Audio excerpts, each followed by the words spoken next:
It's 5 o'clock somewhere, or at least here in Oklahoma. Should I start exactly at 5? Just like the news shows go? All right. Welcome to the Northeastern Oklahoma A&M College and the 2016 Sheriff's Candidate Forum. My name is Tom Callan. I'm an instructor in American government here on the NAO campus.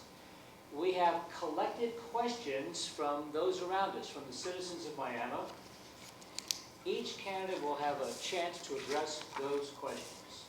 Candidates will first present their 3-minute opening statement, and then we'll proceed to the question and answer portion, for which each candidate will have, again, 3 minutes to address their question. It says, I hate to discipline folks, it says I will ask the audience to refrain kindly from any audible interpretations during the forum. Following the forum, candidates will be available for informal meet and greet in the lobby of this building. I will encourage you to warmly welcome our candidates now. Derwin, Democrat, current sheriff.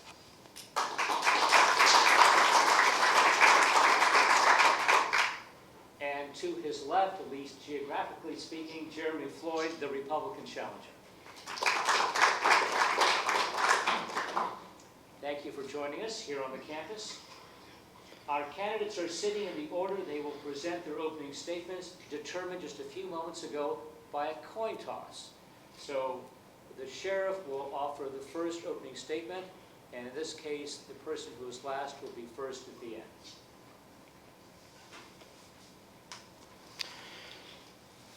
Good afternoon. Thank you everyone for being here. Thank you NEO A&M for hosting us here today. Thank you Mr. Callan, and Jordan Adams, thank you very much for all the work you've put in. My name's Derwin. I'm a lifelong resident of this area. Both of my parents are from right here in Ottawa County.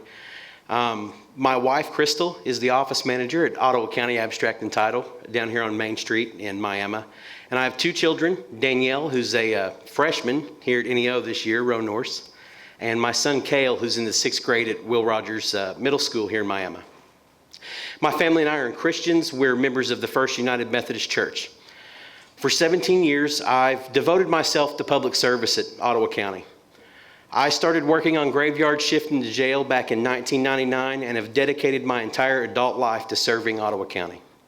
In January of this year, I was appointed sheriff to replace Terry Durbrow, who retired, by the Ottawa County Board of Commissioners. I was extremely humbled and honored by the trust the Board of Commissioners placed in me to take this job. And in my time in Ottawa County, I believe I built relationships with other county officials and people in the community that I think will help move our county forward. I could sit here and I could go on and on about my education, the hundreds of hours of training I have, and spend a lot of time telling everyone here how qualified I think I am to do this job. But what I want to convey the most is the true love and dedication that I feel toward this county and the people who live here. Since becoming sheriff, I don't believe that I've changed who I am. I didn't accept this job because I thought that it would be easy. The challenges of a tight budget, a full jail, a 20-year-old building, and the recent negative feelings toward law enforcement in the nation are things that I know that need to be addressed. I took this job on day one knowing that I would be named in a federal lawsuit that was brought forth under previous administration. I took this job knowing that there are people who aren't always pleased with law enforcement and the contact that they have with them. And I know that as sheriff, I'll have to bear the brunt of some of that displeasure. I didn't accept this job out of some inflated sense of power or some belief that there's power with the office of sheriff, because when it comes down to it, I'm just a regular person. I'm a dad, I'm a husband, I'm a neighbor. And I took this job out of sheer sense of responsibility to my community. I want to remain dedicated and loyal to this county, and in November I hope voters realize that my dedication has been a long learning process, which has given me the experience needed to continue to serve for years to come. Thank you. Mr. Floyd, the mic is yours.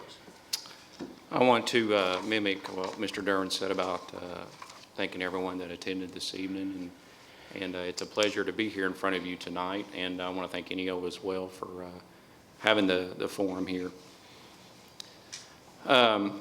You know, it's a wonder sometimes I sit here and think about things, especially in my career, and you know, why I even ran for sheriff. When I approached my wife about the whole idea about running for sheriff, she basically looked at me and said, "Are you crazy?" You know, I was like, "Yeah, I guess I have to be." You know, with any sheriff's office, there's going to be problems. It don't matter if it's here or any county nationwide.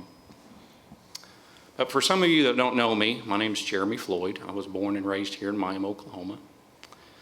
Married to my beautiful wife, Melissa. You can stand or whatever, that's her right there. We have 5 children between the both of us, so we have a blended family, and it makes it really interesting at times.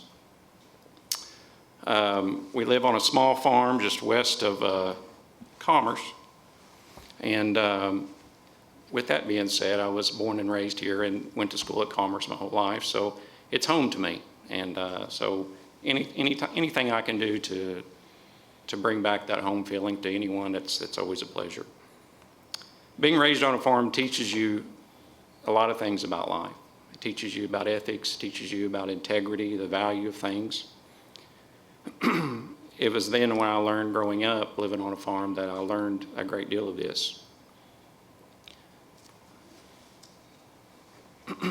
I attended, after Commerce, I attended NEO A&M for a year and Missouri Southern for a year. Started my career in law enforcement. It was later in life that I graduated from Central Christian College of Kansas with a bachelor's degree in criminal justice, and I'm currently pursuing my graduate degree in organizational leadership.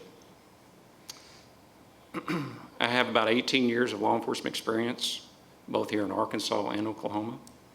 Thousands of training hours, both Arkansas and Oklahoma. And I currently hold an advanced CLEAT certification, the highest that you could obtain here in the state.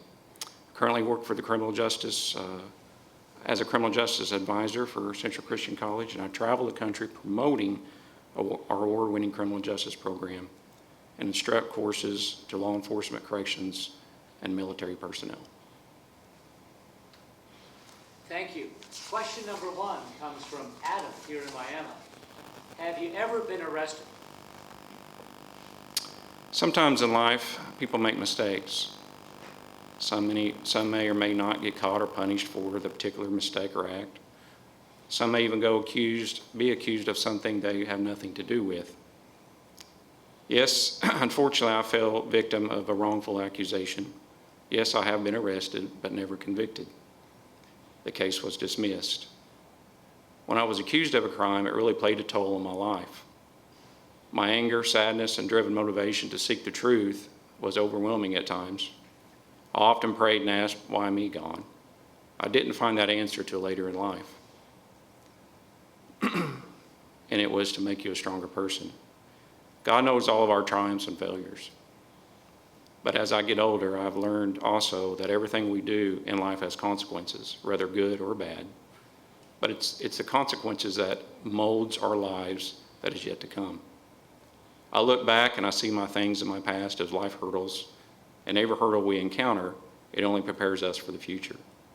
So tonight at this forum, I stand before all of you and God and want to say that if I didn't feel qualified or fit for the position of the sheriff, I wouldn't be here today, asking for your support to be sheriff. But most importantly, I'm asking for your permission to lead Ottawa County into the necessary direction and give everyone a sheriff's department they can be appreciative and be proud of. Okay, I'm going to give a very simple answer. Yes, I've been arrested. When I was 19 years old, I decided it would be best not to pay a speeding ticket that I got. I guess I had other things to do with my money than to pay the speeding ticket at the time, and I'm driving through Grove one evening and I get stopped. I think it was for a taillight that was out, and come to find out, well, they knew that I hadn't paid my speeding ticket. So they took me into the police department there at Grove. They took my picture, booked me in, and I called my grandmother to come get me out because I was terrified to call my parents and tell them about it. So by paying my fine, by paying for my ticket and paying my fine, they let me go. And I tell this story to young kids that come through and they've made mistakes, and let them know, hey, you know what? I'm the sheriff. I've been a deputy sheriff for years. I got arrested. It's all about, taking responsibility and letting people know if you do not pay your speeding tickets, they do not go away. So. And Mr. Floyd, why were you arrested? I was arrested I was actually accused, I'll go back to my notes here, back in 2008 I was working as a police chief, and I was politically accused of stealing some sort of a vehicle. To this day, like I said, I don't know. It was politically trumped up, and it bothered me at the time, but I've got through that and got everything dismissed, so I was happy to see that. Question number 2. Can the two of you both name some specific reforms for the Sheriff's Department? And be specific. Certainly. As reform goes, I believe reform is a constant process of self-evaluation that's needed for a progressive and effective agency. Since becoming sheriff, I've stressed and I've made it a policy that our deputies handle calls with empathy and understanding.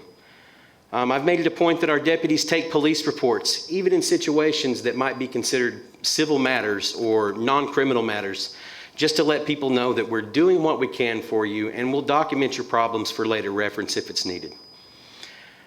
I believe that our deputies and our detectives, in reference to investigations, should use all of the resources that they have to attempt to resolve crimes and to solve crimes. And that training is very important when it comes to solving crimes and keeping our citizens feeling that we're doing something to work for them. In July, I made some strict cuts and did some creative restructuring with our budget and put together a budget that the Ottawa County Excise Board approved that has raised our deputy and jailer pay to make us competitive in the local law enforcement community. Our deputies saw a pay increase on average of around 12% to start out, and our jailers have approximately a 20% increase in their starting pay. I think that with these increases, we can recruit, we can train, and we can keep some of the good people that we have and that we're hiring. The county jail is 20 years old this year, and we're addressing some of her problems. Those problems come with a building with a flat roof that's 20 years old and 20-year-old plumbing. And we've been making some much-needed repairs to the building. And hopefully within a few years with some wise budgeting, we can get the building back to the way it was when it opened back in '97. I could tell everyone here I intend to make standard reforms that I could say I'm going to stamp out drugs, or I'm going to stop crime, or I'm going to say how tough I'm going to be on this issue or that. But I think those actions are expected. The community expects us to fight crime. You expect us to be well-trained, and you expect us to make wise decisions. I think the biggest limitations comes with our lack of funds. I'm realistic when it comes to what I think we can accomplish and what our limitations are. I'll continue to evaluate our budget and to see where we can improve things through wise use of resources. I'll continue to try to connect with our community and make people feel positive about the Sheriff's Office when they need our help. I feel the Sheriff's Office has made some positive steps in the last 9 months, but I am by no means insinuating that our work is done. I believe in training, hard work, and instilling our staff with a sense of responsibility towards the citizens they serve, and I'll continue to improve on the service we provide and strengthen our ties to the public.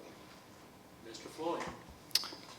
With any new reform requires a great deal of motivation in order to achieve the desired needs. With reform, a new approach of leadership that can instill a high level of morale and greatness on every level of the Sheriff's Office is vital. Once you build morale and trust within your staff and gain the respect and trust from the citizens of the county, Achieving those goals as a team rather than by myself becomes fundamental. With this being said, my first step to approach reform is to building a team that is determined and motivated to reach their goals necessary to excel. Implementing new standards of operating procedures and policies and partnering with our tribes, citizens of Ottawa County, and business owners in order to achieve community awareness and outreach. Again, it takes the willingness of the whole team to gain a victory. I have one follow-up question. On November 8th, we were asked here in Oklahoma to increase the sales tax for the benefit of teachers' salaries. If you don't get the funding you feel you need from the state legislature, would you favor endorsing a similar referendum for law enforcement? As a member of this community, no. I believe that our economy and our sales tax in Miami is so distended. I don't think on a local level we could afford any kind of sales tax increase or that burden for just such a small level here. When we get to talking about teachers and raises statewide,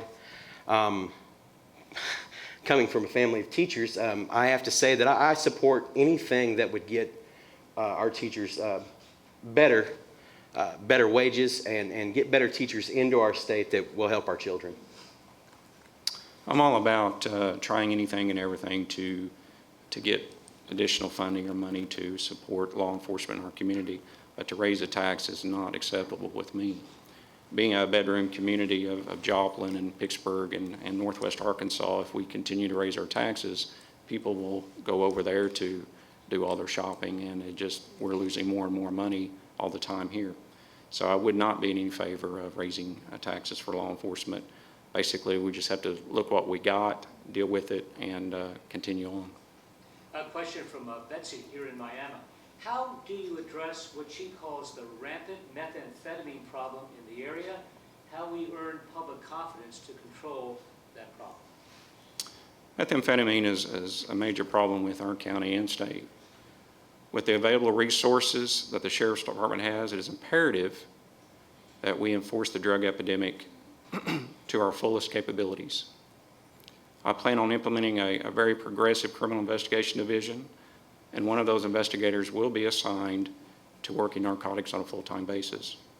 We all know that property crimes such as burglaries and narcotics go hand in hand. In my experience, with the productive investigative yields results, links to stolen property is usually located as well. It would also be very important that the narcotics investigator work with every law enforcement agency within the county to obtain intelligence for greater results. It would also be beneficial to educate the people of Ottawa County on signs of drug use. Again, working with our communities will produce more information than investigators working solely alone. With the community outreach, education, informing the citizens of our efforts, hopefully we can gap the space and confidence with law enforcement.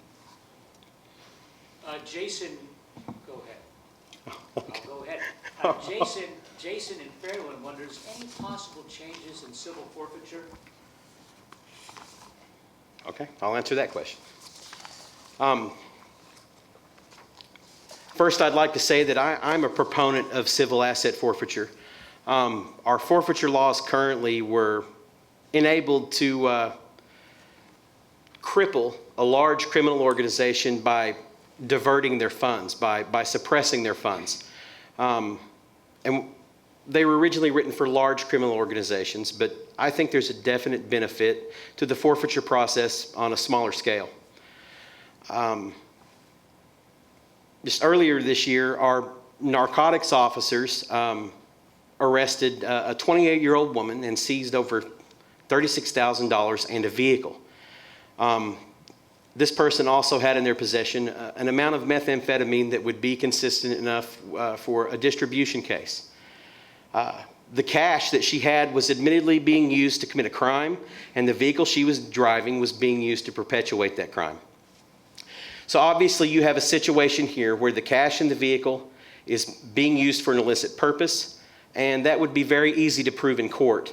And taking these assets from a defendant would cripple the organization either supplying the money or supplying the drugs in this particular case. In this case, there's an arrest, a clear reason for the assets being seized, and a logical, reasonable explanation of why it is necessary to forfeit these assets.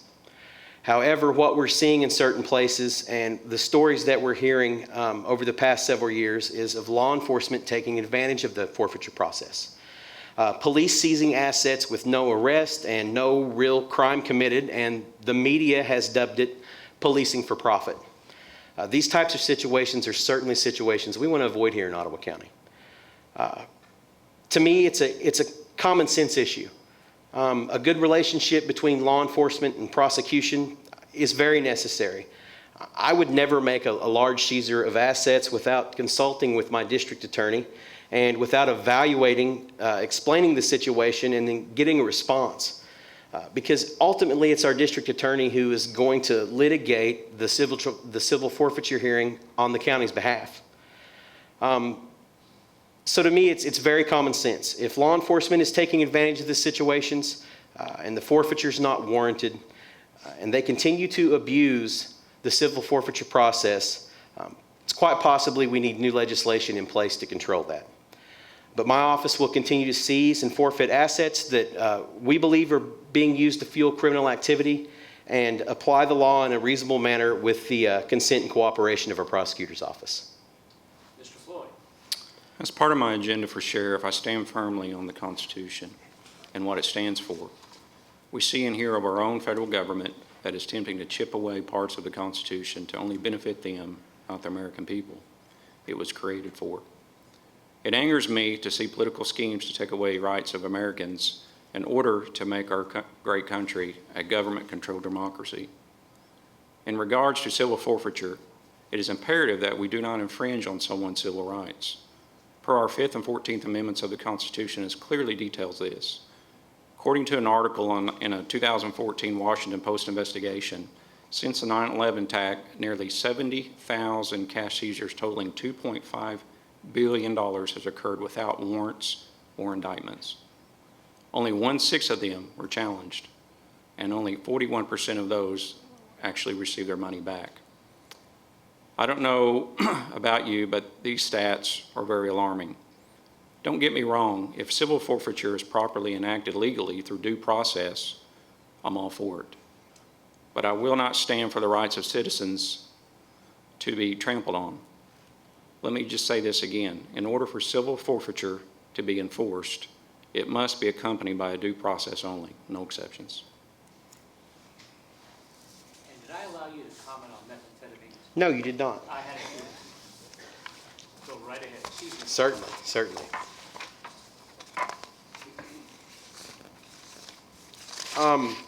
Back to methamphetamine. To say that the methamphetamine situation is under control or can effectively be controlled anytime soon, I think that's a dream and not an immediate reality. Meth's a problem in every town and county in the state of Oklahoma. And while the Oklahoma Bureau of Narcotics says that our meth labs are on the decline here in Oklahoma, the supply of methamphetamine coming into the state is absolutely not under control.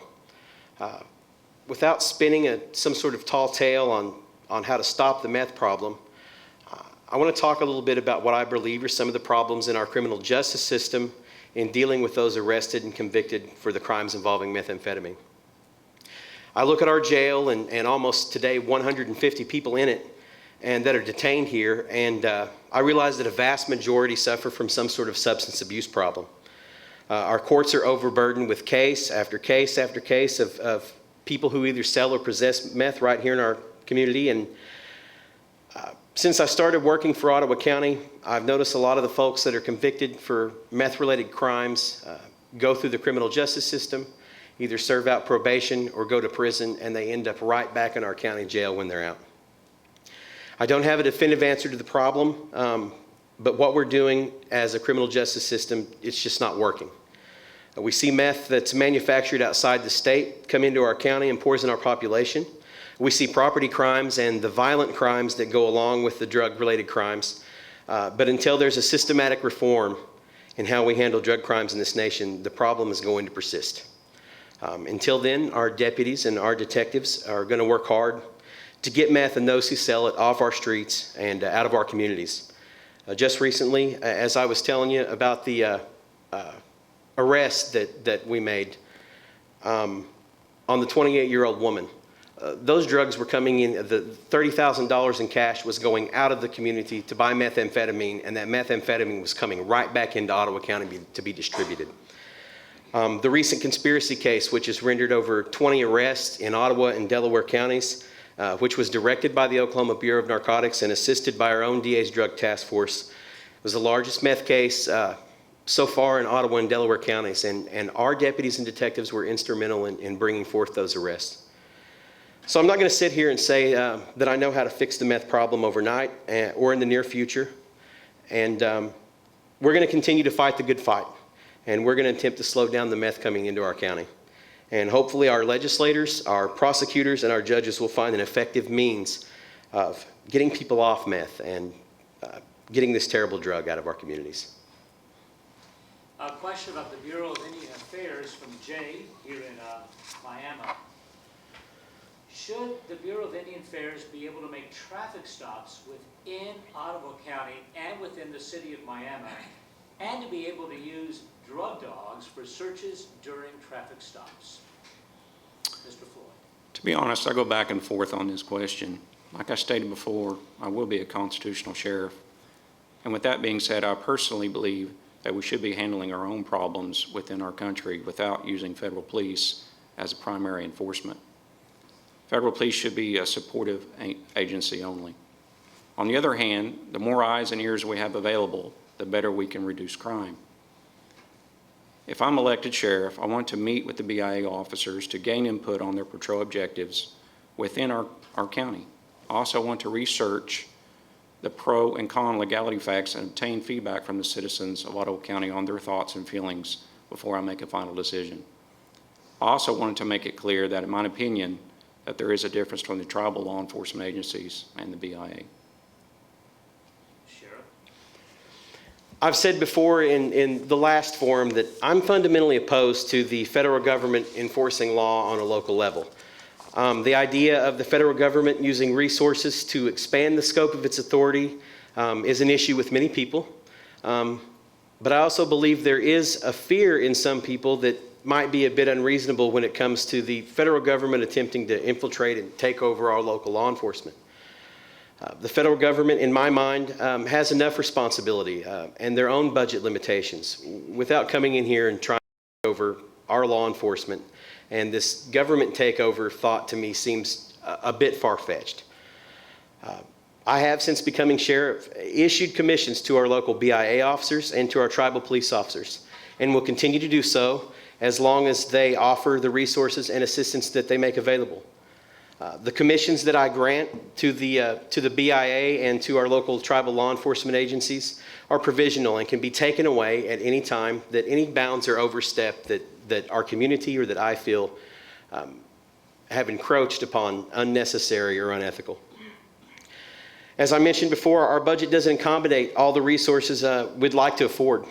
The question here specifically mentions drug dogs and their use during traffic stops. And by the previous submitted questions, I realized that the drug problem is very important to the community. A drug dog, it's an expensive endeavor. Back in 2004, we had a drug dog here at the sheriff's office, and the strain of having the dog became a little too much for us to bear. The training for the dog and the handler became expensive, along with vet bills. And then there's also a risk if you get a dog, the dog becomes ill, and then you're not able to use it. The BIA and some of our local tribe agencies, they have these dogs. They have access to the money provided to provide this resource to our area. And as long as I'm sheriff and we have access to these resources, I'm going to take advantage of it. Not using and cooperating with the BIA and our tribal police agencies would be, in my opinion, a serious dereliction on the part of the sheriff.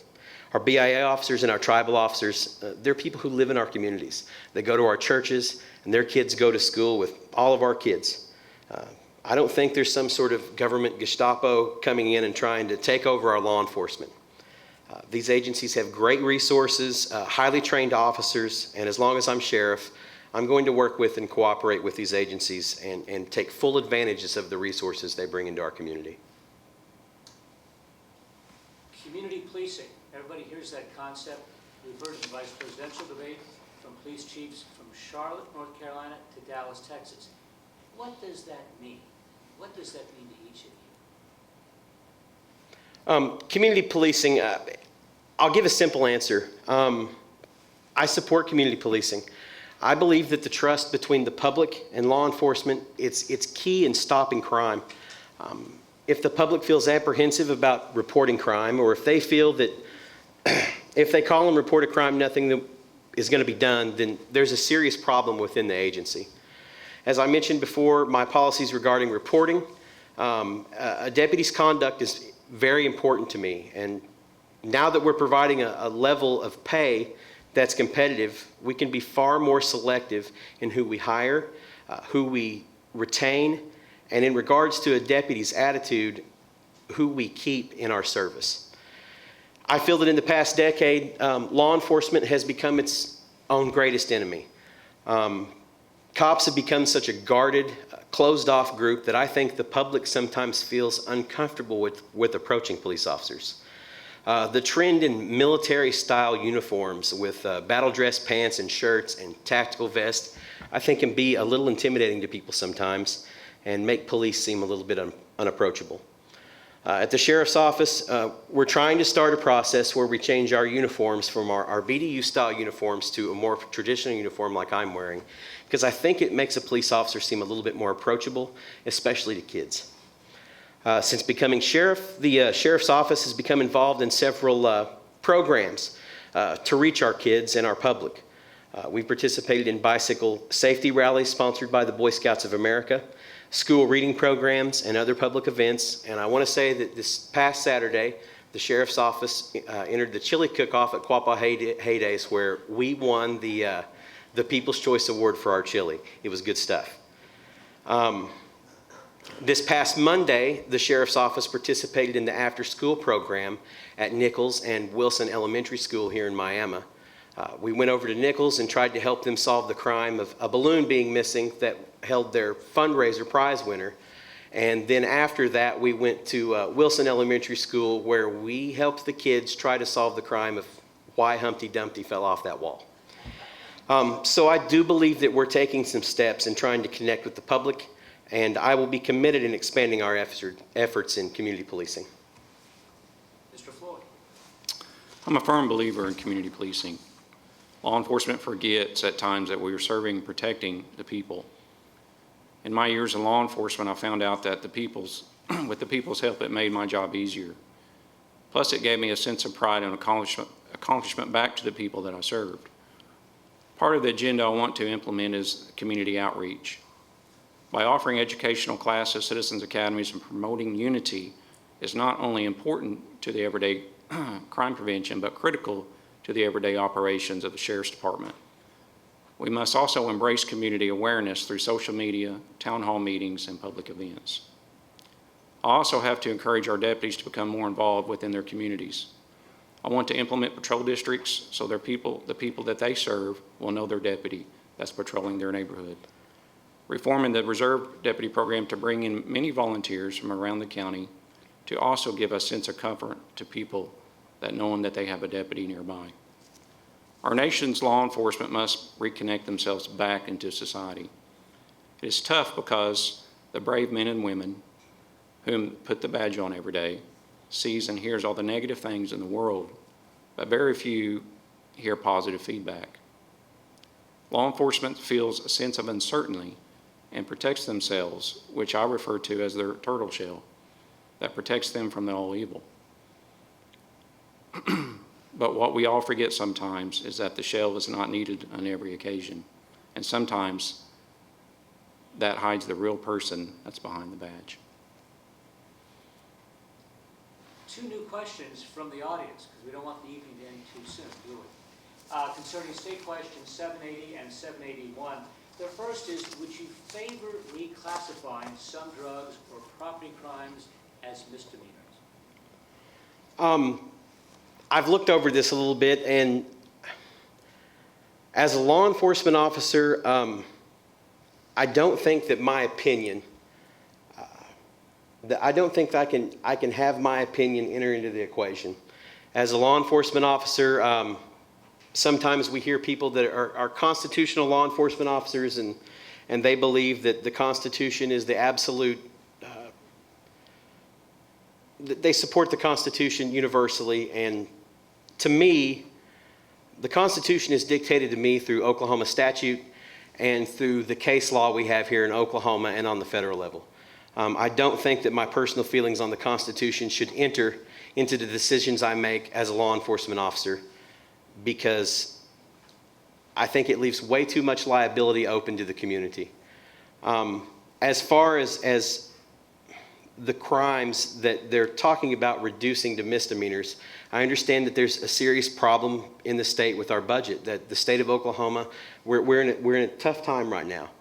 And I think that this measure is something that might help breach the gap for a time being, to help us not spend so much money where we're spending it.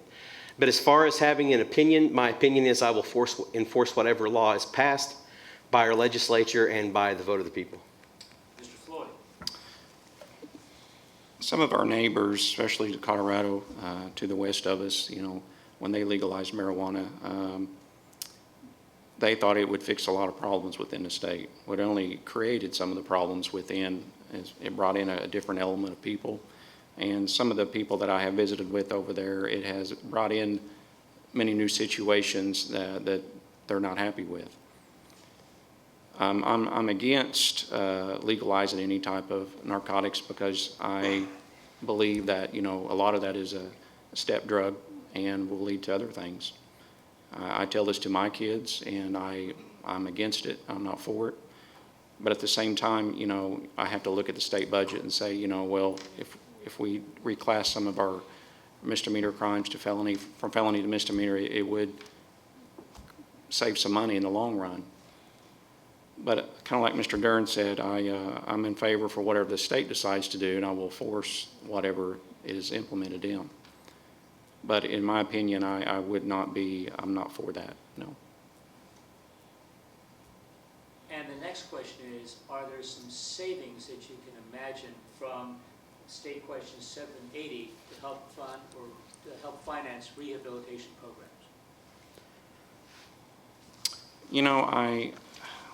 I think it ultimately comes down, I'm all for having some type of recourse for jail.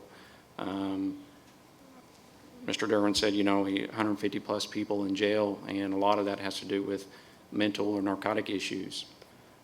There needs to be programs out there that we have a second choice of sentencing or a different approach on how we can treat people. It's an alarming rate, and to attach that on the mental health issue as well. But I would be all for trying to help that system, because I think, ultimately it just fills our prisons up dramatically and keeps our county jails full on an all-time level. My answer would be absolutely. I think the measure really addresses some of the problems that we have as far as repeat offenders and people who come into the criminal justice system with a substance abuse problem and pass that right on to their kids. It's a revolving door. I've watched generations here come through our jail, and it's tough. It's tough to see it. So anything that I think we can do different at this point, any way we can approach how we see to enforce our drug problems just here in Oklahoma, I think anything that we try to do different or any measures that we try to take is a step forward. Because right now, I think we're losing the fight with drugs nationwide. It's not getting better. You see more and more of it. And I think it could be possibly a step forward in getting people and breaking the cycle of drug addiction and substance abuse. All right, gentlemen, that's the end of questions and answers. Time now for closing statements. And if we trust the coin toss, I believe we start with Mr. Floyd. Again, I want to thank everyone that attended this evening, and most importantly, the folks that went the extra mile here at NEO to make this forum happen. I also want to thank Mr. Derwin for taking time out of his busy schedule to attend tonight. If you would give yourself a round of applause and NEO for making this form happen tonight.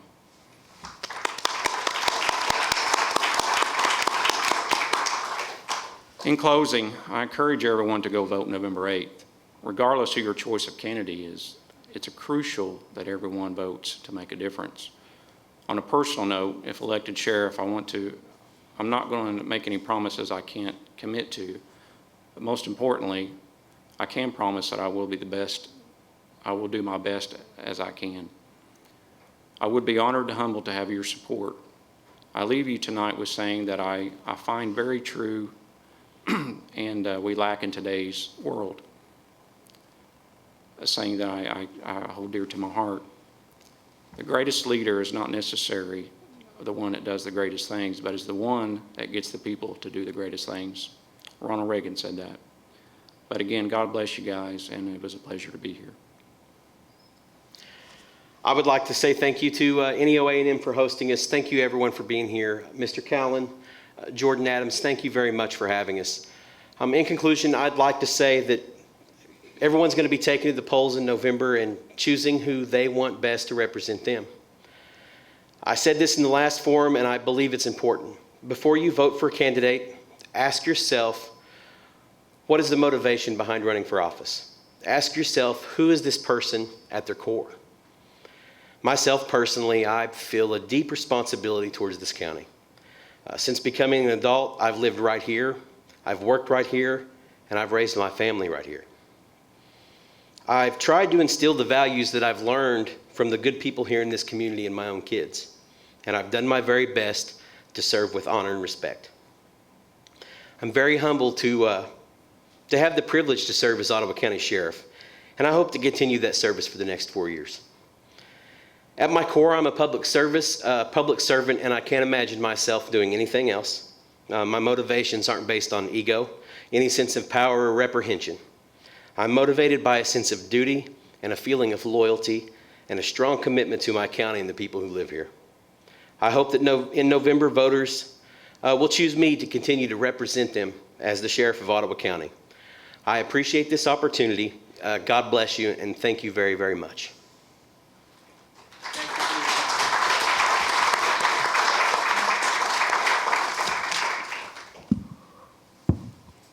Thank you to the audience for taking the time on a fairly cold evening to show up. Thank you very much.